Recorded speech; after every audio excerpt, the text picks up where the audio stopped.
வணக்கம் மகளே, இந்த ஒரு பதிவில் என்ன பார்க்க போகிறோம் அப்படின்னு பார்த்தீங்கன்னா, பைக்கோட செயினில் லூப்ரிகேஷன் எப்படி பண்ணுறது அப்படின்ட்டு இந்த ஒரு பதிவில் பார்ப்போம். இப்போ என்னோட பைக்கில் செயினை பாருங்கள் எவ்வளோ ரஷ்டாக இருந்தது அப்படின்ட்டு. நான் வச்சுருக்க பைக் பார்த்தீங்கன்னா பல்சர் 150. ஃபஸ்ட்டு பைக்கை வந்து சென்டர் ஸ்டாண்ட் போட்டு நிப்பாட்டி வச்சுக்கோங்க.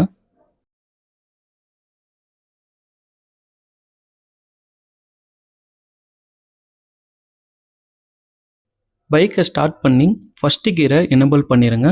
எனேபிள் பண்ணிவிட்டு கிளச்சை பொறுமையாக விடுங்க. ஸோ டக்குன்னு விட்டிங்கன்னா ஆஃப் ஆகிடும். பொறுமையாக விட்டிங்கன்னா ஆட்டோமேட்டிக்லி நமக்கு பார்த்திங்கன்னா ரோல் ஆகிக்கிட்டே இருக்கும் டயரு. ஸோ அந்த நேரத்தில் நம்ம லூப் பண்ணிடலாம் செயினை.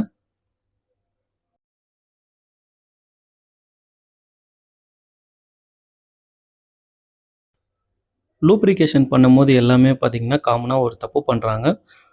ஃபயர் இன்ஜின்லேருந்து தண்ணி வர மாதிரி ஃபோர்ஸாக அடிச்சு விட்றாங்க. ஸோ அந்த மாதிரி பண்ணக்கூடாது. ஒரு செயினுக்கும் இன்டர்லாக்கிங் இருக்கும், லாக் பண்ணியிருப்பாங்க. ஸோ ஃபஸ்ட்டு பார்த்தீங்கன்னா லெஃப்ட் சைடில் இல்லைனா ரைட் சைடில் ஏதாச்சும் ஒரு சைடில் பார்த்தீங்கன்னா ஸ்ப்ரே பண்ணணும்.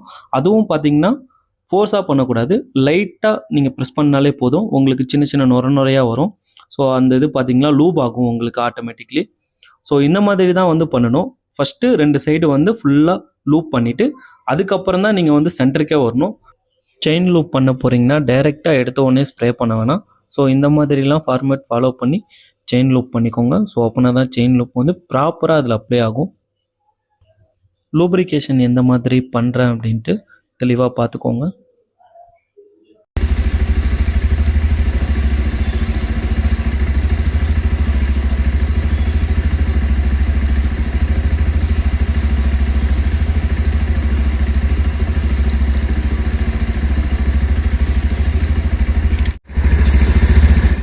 செயினோட லெஃப்ட் சைடும் ரைட் சைடும் லூப் பண்ணியாச்சு. இப்போ பார்த்தீங்கன்னா சென்டராக நம்ம லூப்ரிகேஷன் பண்ணிக்கலாம்.